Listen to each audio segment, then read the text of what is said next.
Hello everyone, this is Boricua Binks and welcome back to Let's Play Virtue's Last Reward. In the last episode, I believe we were speaking to Clover and we were in the pressure exchange chamber, and I think she was finally going to open up to us. But everybody had split up and they were investigating different areas. So let's continue on and hear what Clover has to say.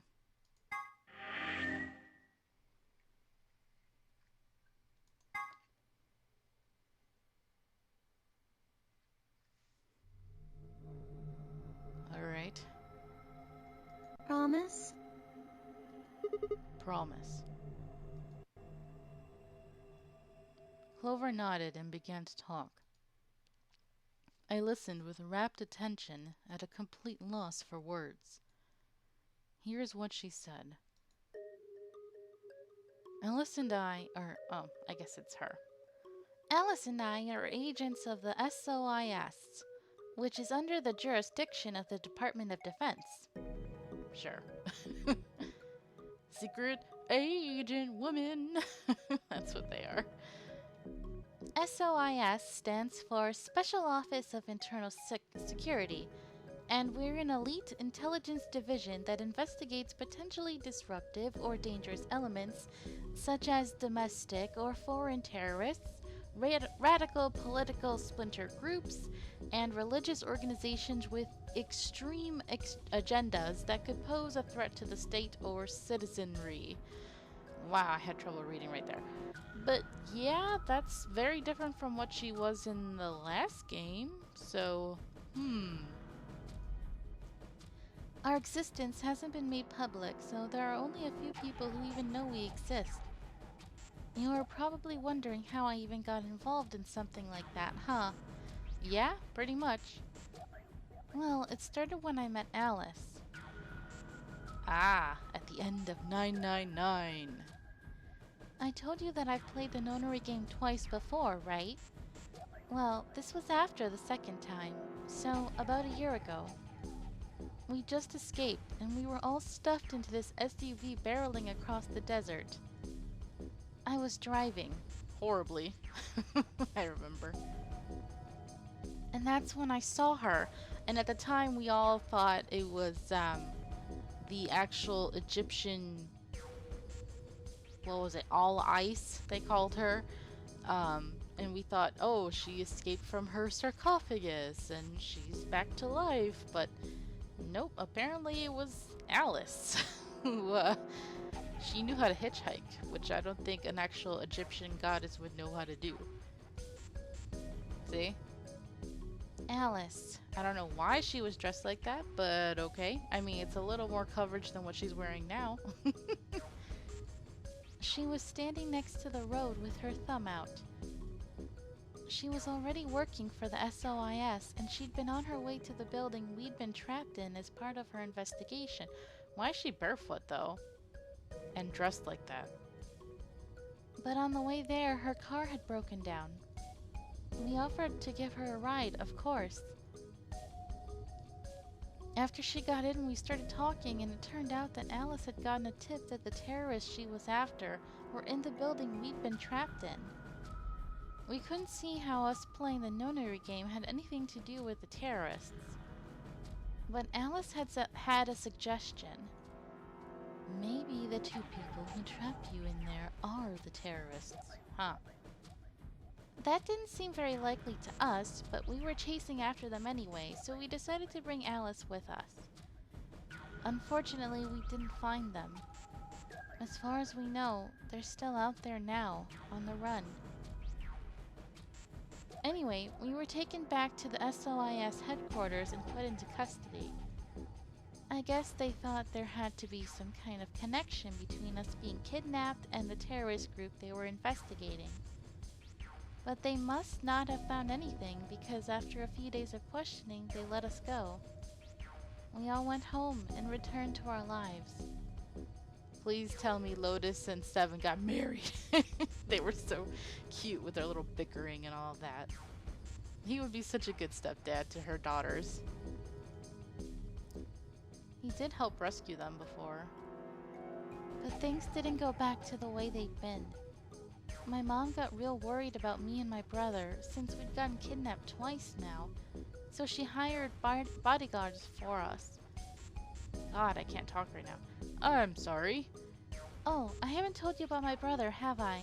He's super awesome, for one. My baby. I miss him. I wish he was in this game. I love him so much. I feel like he was one of my favorite characters, and I feel like we didn't get to spend enough time and see enough character development with him. But yeah, despite being blind, he is freaking amazing. He's a badass.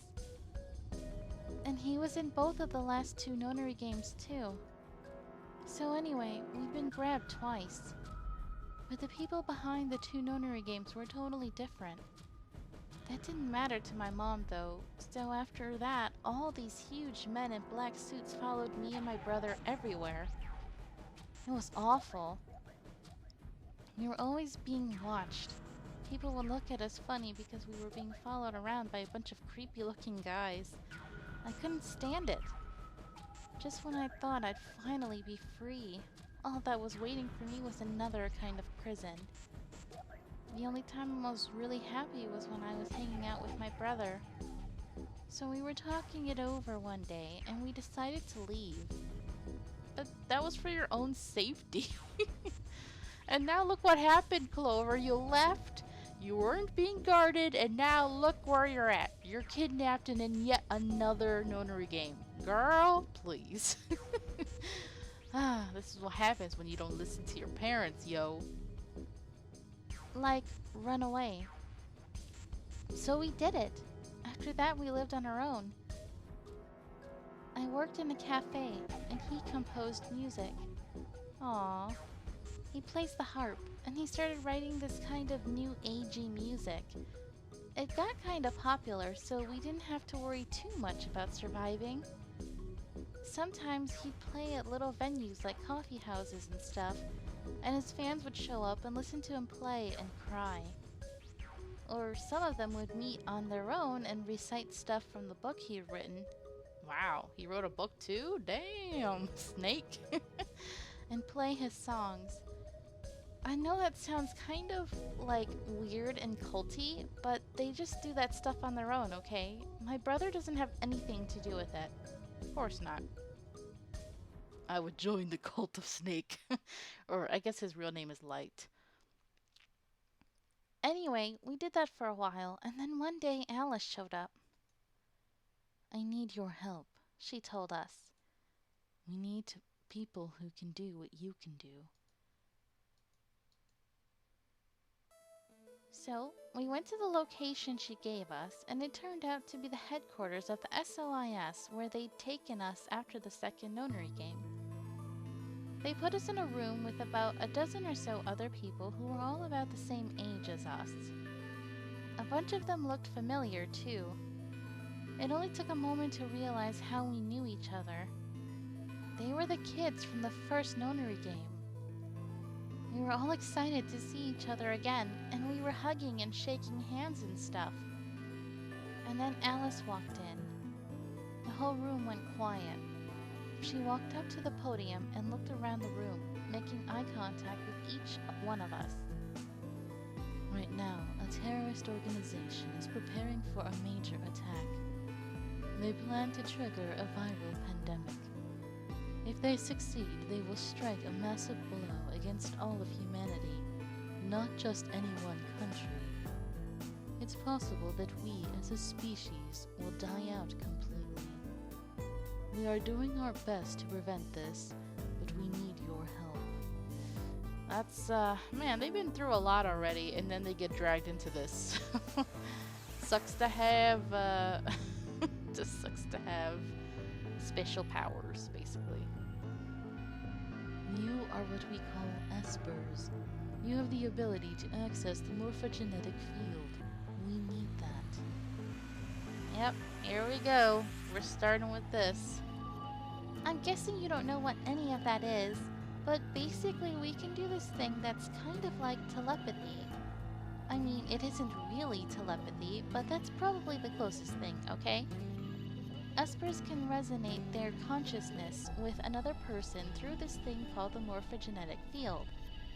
The purpose of the first Nonary game was to research that ability. So they kidnapped kids who had the potential to do it and threw them into the game. Which is horrible.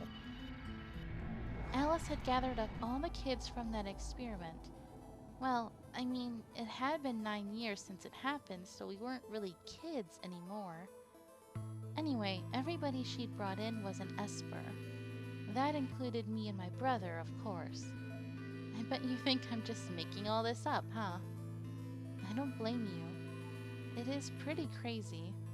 I mean, I was even starting to forget I could do that stuff. So when I heard Alice's story, I was like, screw that. I was trying to move on with my life, and now some shady government creeps wanted me to use some weird ability I had for them? No way. I wasn't even sure I could do it anymore. Some of the others felt differently, though, and they told Alice they'd do it.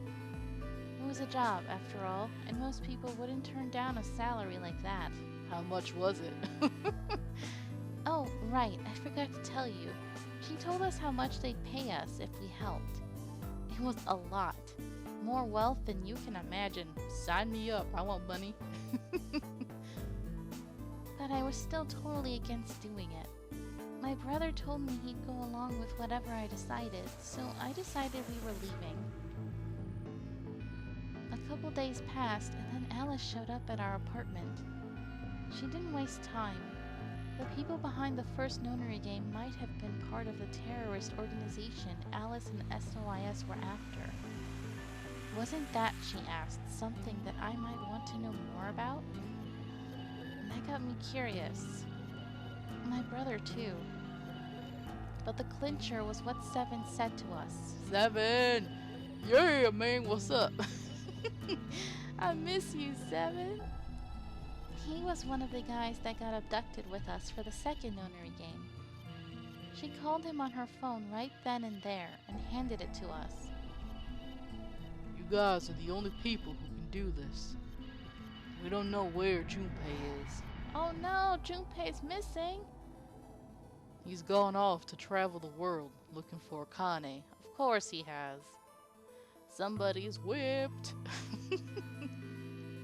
I haven't been able to get a hold of him. Please, just do me a favor and help Alice out. Junpei, like Seven, another participant from the second Nonary game. I love how they did a little asterisk in the bottom like that. Akane, one of the people behind the second Nonary game. Seven was a Japanese policeman, which was probably how Alice got in touch with him. Anyway, that did it. My brother and I agreed to join the SOIS. For the next couple months, all we did was train. Half of the time it was general knowledge and technical skills an SOIS agent needed, and the other half was learning to strengthen our Esper abilities. They had actually known about Espers for quite a while, and had a lot of techniques that helped us get better and stronger. This is story time, y'all. Not even any actual, like, us escaping or anything in this episode. After several months of hard work, we were finally ready for our first field missions.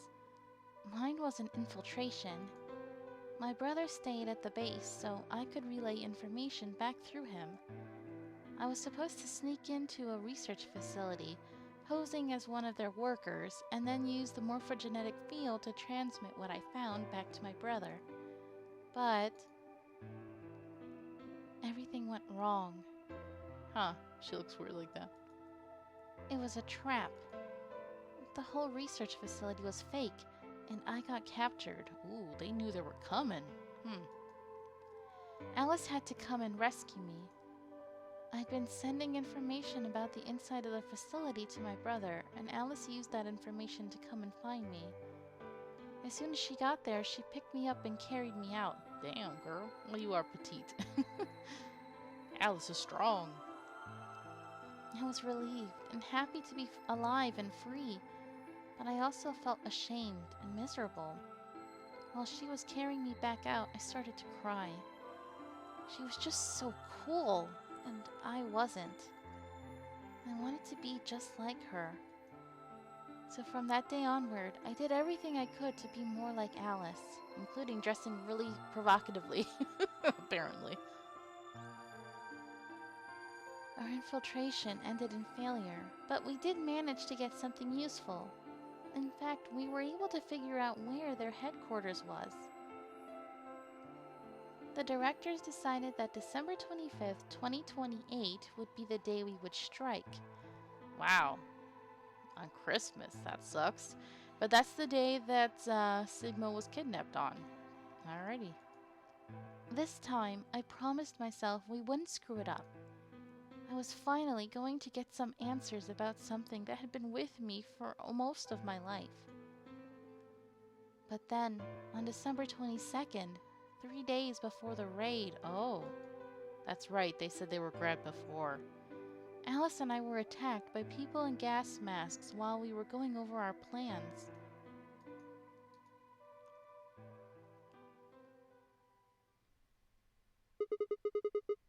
And when you woke up, you were in the warehouse. Yeah.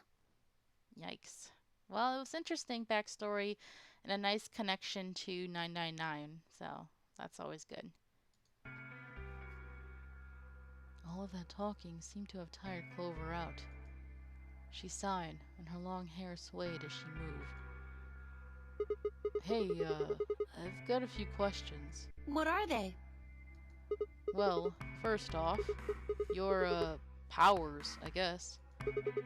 I'm guessing you can't use them right now. Yeah. I'm not really sure why. That's not good. I've been sending my brother messages ever since I woke up, but No response? yeah. Aw. If there was another Esper here, they could make me stronger. But that's just wishful thinking. Wait. What? Well, if there's someone else who's stronger than me, then they kind of absorb my powers. Huh. Maybe... Hmm? No, never mind. That's probably not it. Oh. Okay. I wonder. Right. Whatever.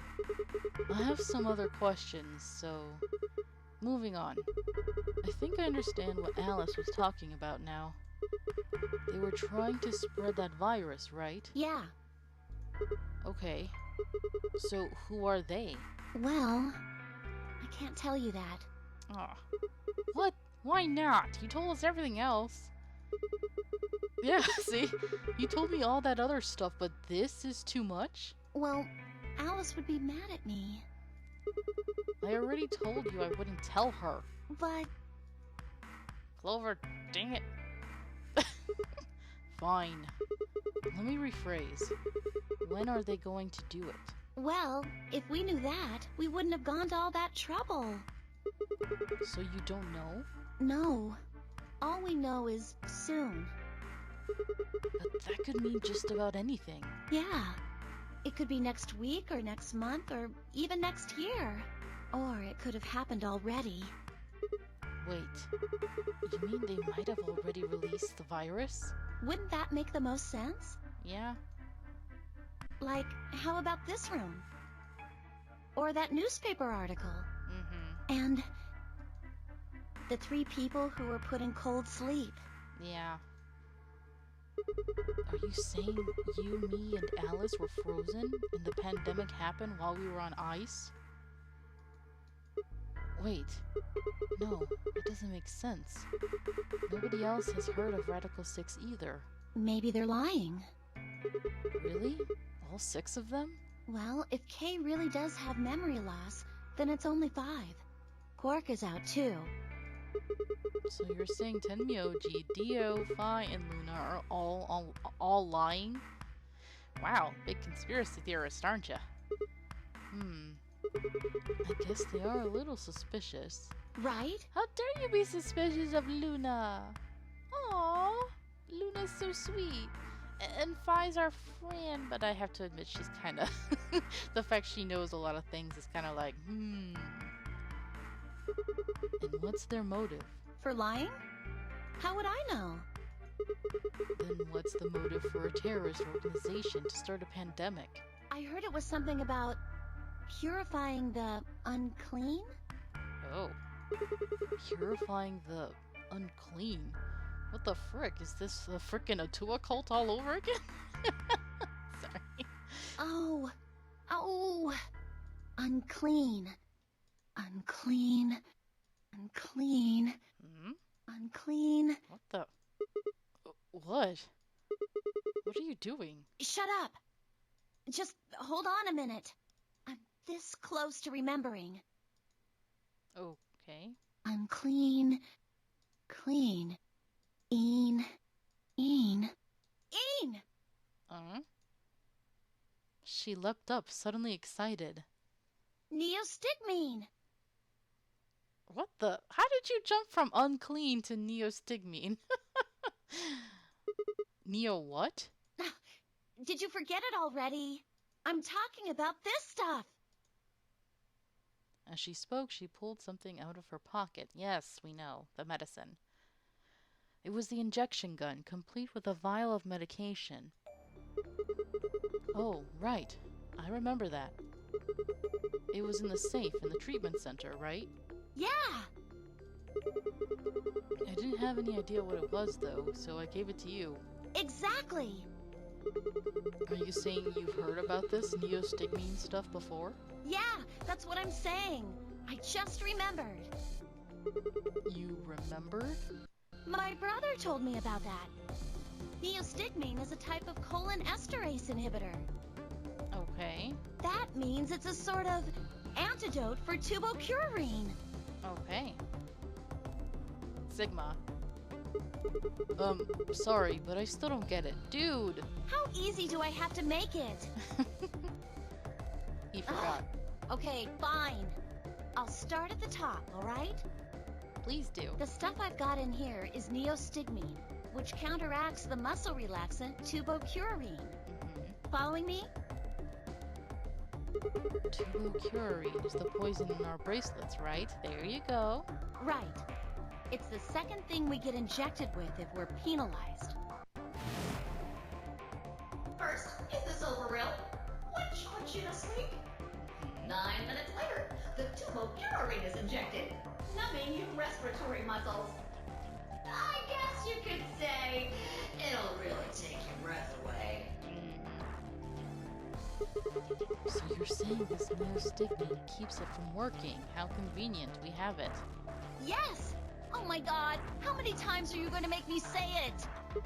So we can just inject ourselves with this if we get penalized. Yeah! We don't have to die.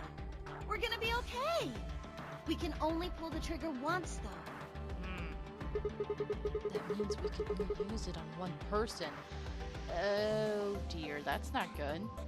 Yeah. Well, it's still good news. This means one of us can break the rules once.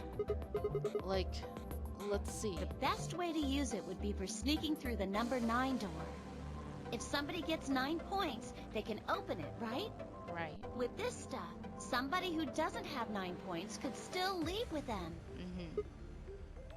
Anyway, I'm gonna go tell Alice. What? Hey! Clover, wait! Clover! It was too late. Clover was already on the lift and gone. Damn, you're slow, dude. Damn. I was, I think understandably, upset. I mean, it's good information, but somebody could use it in a bad way, you know? With no stairs, my only choice was to wait for the lift to come back down. As soon as it was back, I jumped on and headed upstairs.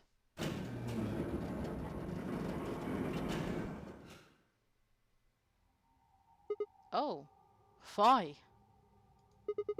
Where did Clover go? Fi? You okay? Fi, can you hear me? She doesn't look good. She didn't say anything, just stared at me with her mouth half open. Her eyes seemed slightly glazed, and her body was unnaturally stiff. Uh-oh, the music is creepy too. Fi? I grabbed the shoulder and shook her gently.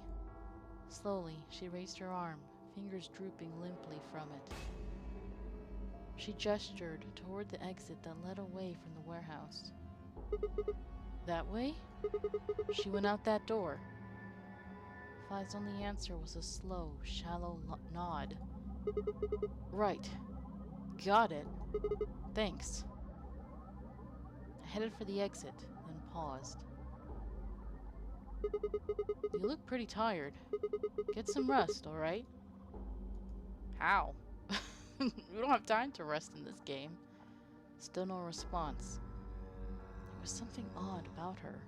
Catching Clover seemed like more of a priority. I turned back around and jogged out the door, toward the treatment center. What's wrong with you, girl?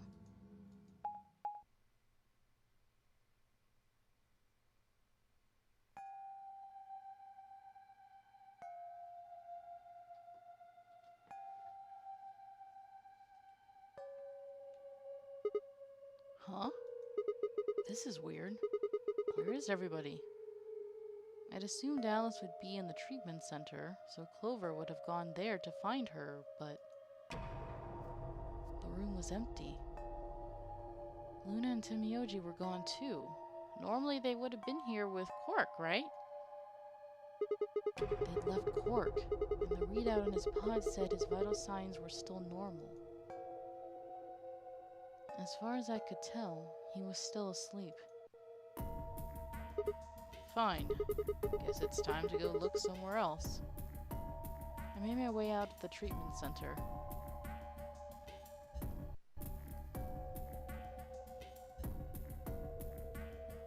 Huh. Nope. Dang, where is everybody? That's not good. Yo, people, where you at?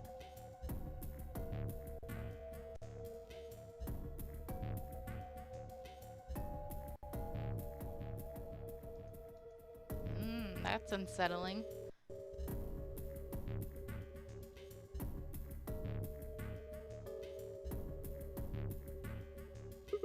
What the hell? What is going on here? I can't find anybody. Every single room is empty. Wait, there's still one place I haven't checked. You know what they say, it's always the last place you check where you find something, right? Hopefully? The infirmary. Why would they all be there, though?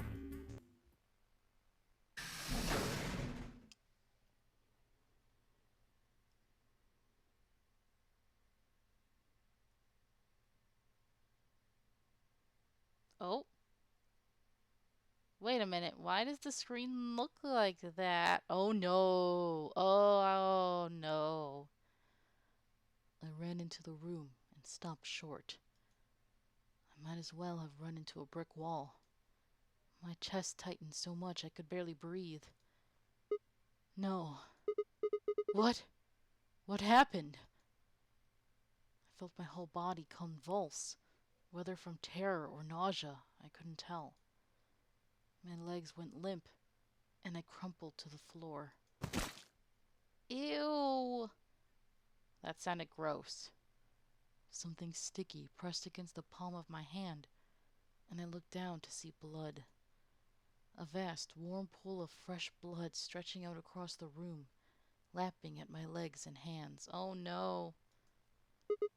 Why? This can't be real.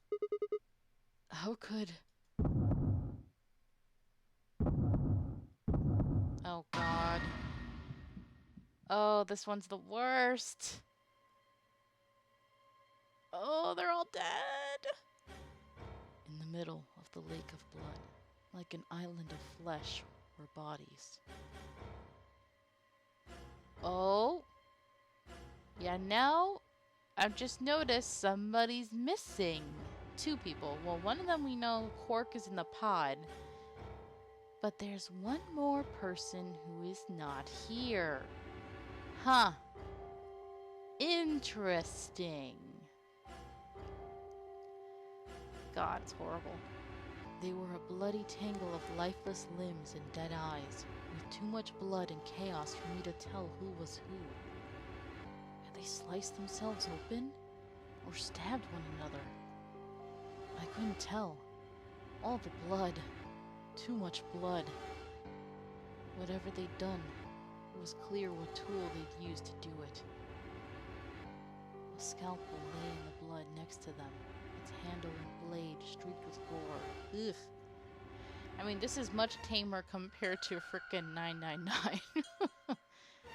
This was how they had died. This tiny blade. Oh God. This is it. It's all over. This is how it ends. That's right. I have to end it. This nightmare will finally be over. Time to wake up. No, Sigma, don't do it! My fingers scraped across the floor as I picked up the scalpel. I mean, he went from 0 to 60, like right away. Full on insanity. I lifted it slowly, carefully to my neck, as if someone were guiding my hand with theirs. And drew it across my throat. Eek. Ooh, bad ending. Ooh, really bad. Well,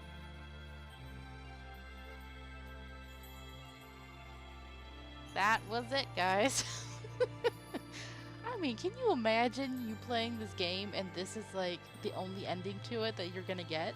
Like, oh my gosh. We found out a lot, like a lot from Clover this time around. But geez, that's insane. Yeah.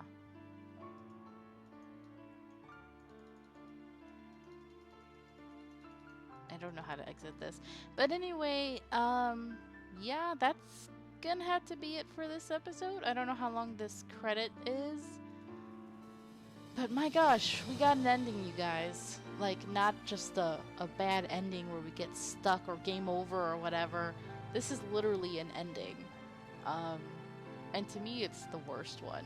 I don't know, there's a few others that are pretty bad, but this one is the worst. Seeing them all like that, like, holy crap. That's horrible.